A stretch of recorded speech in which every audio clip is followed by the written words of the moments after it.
Assalamualaikum warahmatullahi wabarakatuh. Halo guys, kembali lagi bersama aku Muhammad Fariza Agustino. Jadi di video kali ini kita akan membahas tentang model infrastruktur jaringan. Nah, untuk materinya, yang pertama adalah pengertian dari jaringan. Jadi jaringan komputer adalah sistem yang menghubungkan perangkat komputer dan perangkat lain agar dapat saling bertukar informasi dan sumber daya. Jaringan komputer dapat terdiri dari berbagai perangkat seperti komputer, laptop, tablet, smartphone, printer, dan server. Infrastruktur jaringan adalah struktur dasar yang menghubungkan perangkat, aplikasi, server, dan layanan satu sama lain dalam sistem informasi. Jaringan memainkan peran krusial dalam memastikan komunikasi yang cepat dan aman. Pemahaman yang baik tentang model infrastruktur jaringan membantu merancang jaringan yang scalable, handal, dan aman. Yang selanjutnya yaitu jaringan pusat atau centralized network dan jaringan terdistribusi atau distributed network. Jadi jaringan pusat adalah jenis arsitektur jaringan di mana semua fungsi utama dan kontrol jaringan terkonsentrasi pada satu titik atau entitas pusat dan biasanya berupa server pusat. Jadi ada satu server dan dia itu terhubung ke banyak komputer seperti gambar yang di sebelah kiri. Lalu yang kedua adalah jaringan terdistribusi. Jaringan terdistribusi adalah jaringan di mana fungsi-fungsi, data, dan sumber daya tidak berada di satu titik atau server pusat, melainkan tersebar di beberapa node atau lokasi yang berbeda. Nah, jadi berlawanan dengan jaringan pusat, jaringan terdistribusi ini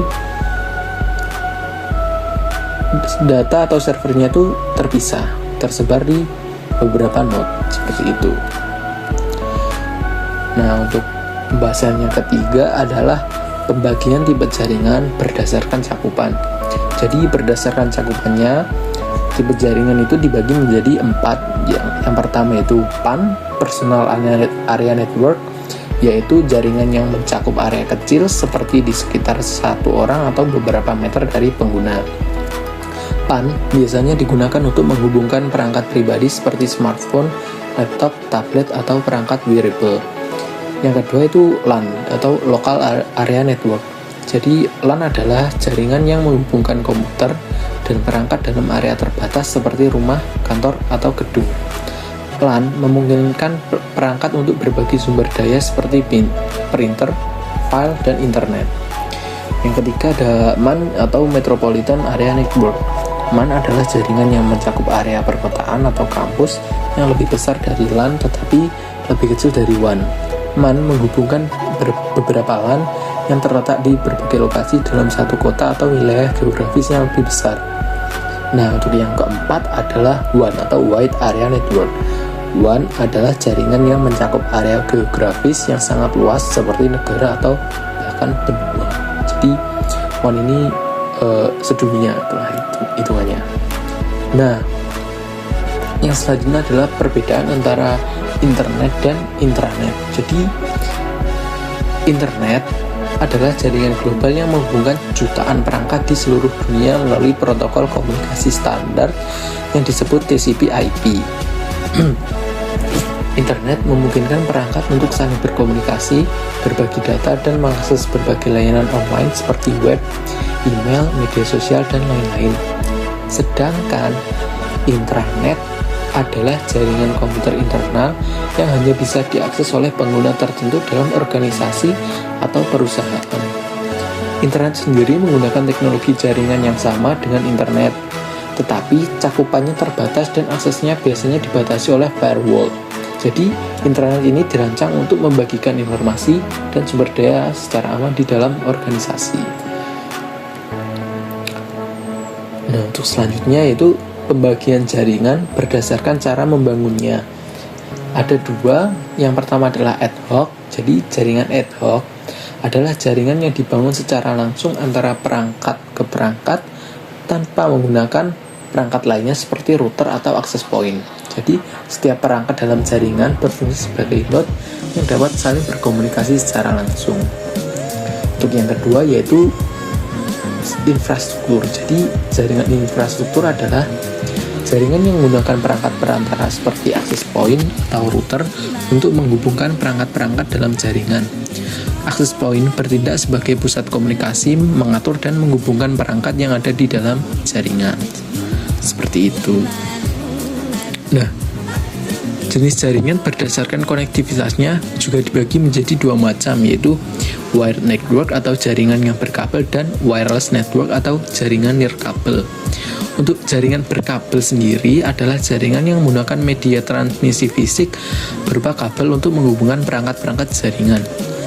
Jadi misal WiFi itu menggunakan kabelan, jadi termasuk ke wired network. Atau PC, komputer kan menggunakan kabel, jadi termasuk ke dalam wired network. Nah, untuk yang wireless network itu adalah jaringan yang menghubungkan perangkat menggunakan gelombang radio, infrared, atau gelombang mikro sebagai media transmisi. Jadi tidak memerlukan kabel fisik. Nah, teknologi yang sering digunakan termasuk Wi-Fi, Bluetooth, dan jaringan seluler. Untuk teknologi sekarang misalnya itu penggunaan earphone Bluetooth, terus ada mouse juga pakai Bluetooth, jadi serba wireless, memudahkan pengguna. Nah, yang selanjutnya adalah jenis jaringan berdasarkan siarannya atau casting. Jadi ada 3 jenis jaringan berdasarkan siarannya. Yang pertama itu unicast. Jadi 1-ke-1. Unicast adalah metode pengiriman data di jaringan di mana satu pengirim mentransmisikan data ke satu penerima secara spesifik.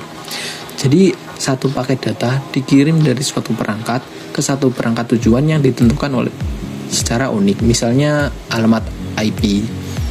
Nah, yang kedua itu broadcast, jadi satu ke semua. Broadcast adalah metode pengiriman data di mana salah satu pengirim mentransmisikan data ke semua perangkat di jaringan. Nah, setiap perangkat itu berada di jaringan akan menerima paket yang dikirimkan, meskipun paket tersebut mungkin hanya relevan bagi beberapa perangkat saja. Jadi semua perangkat yang ada di dalam jaringan itu akan mendapatkan sesuatu yang sama. Yang terakhir ada multicast atau satu ke grup. Jadi multicast adalah metode pengiriman data di mana salah satu pengirim mentransmisikan data ke sekelompok perangkat tertentu di jaringan. Perangkat yang ingin menerima data tersebut harus bergabung ke grup multicast terlebih dahulu. Jadi ini bisa diatur, misal ada ingin memberikan file, terus hanya ingin membagikan file tapi lebih dari satu orang, tapi tidak ke semua orang, jadi berarti kita menggunakan metode multicast. Nah, bagian yang selanjutnya adalah topologi jaringan.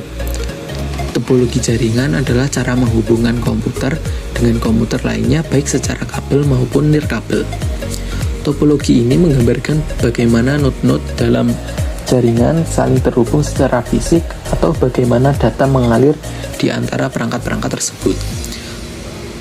Topologi jaringan dapat dibagi menjadi beberapa jenis utama, itu ada bus topologi, ring topologi, star topologi, extended star topologi, hierarchical topologi, dan yang terakhir adalah mesh topologi. Nah, kita akan membahas yang pertama yaitu bus topologi. Jadi topologi bus adalah jenis jaringan di mana semua perangkat terhubung ke satu kabel utama yang disebut bus. Setiap perangkat berbagi satu jalur komunikasi yang sama dan data dikirimkan ke seluruh jaringan, di mana perangkat yang dituju akan menerima data tersebut. Nah, karakteristiknya sendiri adalah data dikirimkan melalui kabel utama yang menghubungkan semua perangkat. Lalu setiap perangkat memiliki akses yang sama ke kabel utama dan ujung-ujung kabel utama diterminasi untuk mencegah datanya berbalik. Nah, seperti itu. Yang kedua ada ring topologi.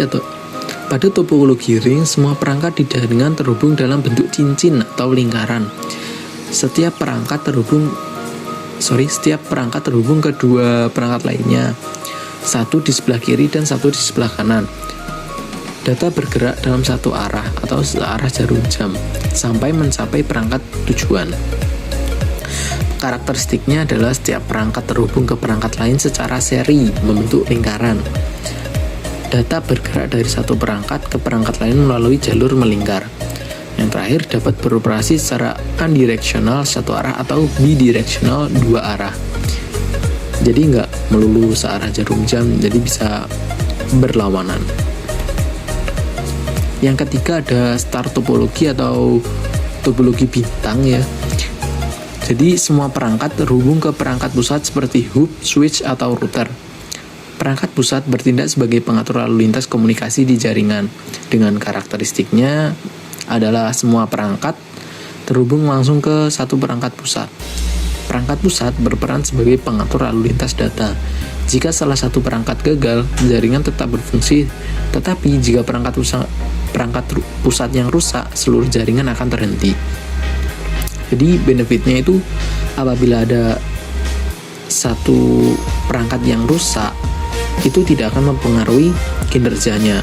Namun apabila perangkat pusatnya yang rusak, maka jaringan ini akan berhenti total.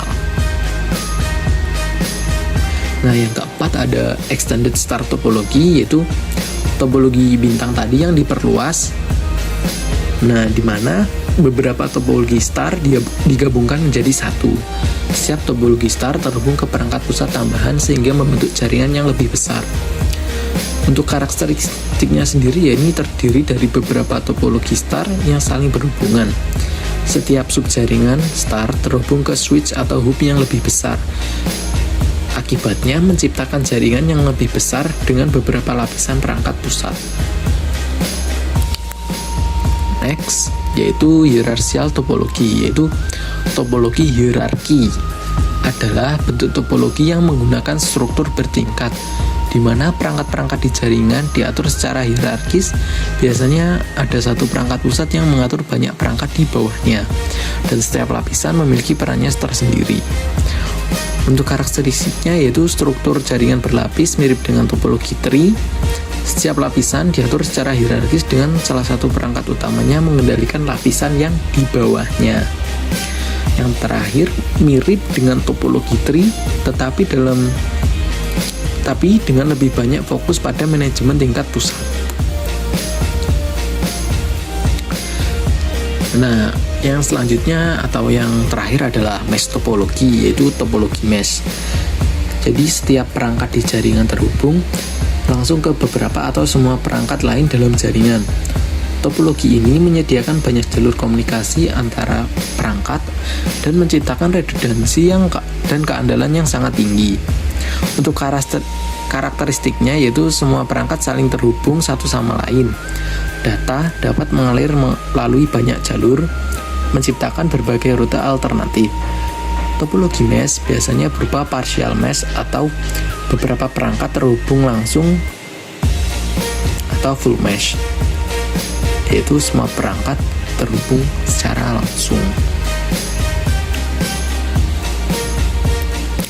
Nah, untuk model jaringan saat ini semakin mengarah kepada penggunaan teknologi virtualisasi, otomatisasi, dan komputasi awan. Dengan teknologi seperti 5G, SDN, cloud networking, dan IoT, jaringan menjadi lebih fleksibel, scalable, dan mampu menangani berbagai aplikasi modern yang memerlukan kecepatan, keamanan, serta konektivitas global yang luas. Seperti itu. Nah, aku rasa cukup dari penjelasan materiku tadi. Apabila ada kata-kata yang kurang berkenan, mohon dimaafkan. Terima kasih. Wassalamualaikum warahmatullahi wabarakatuh.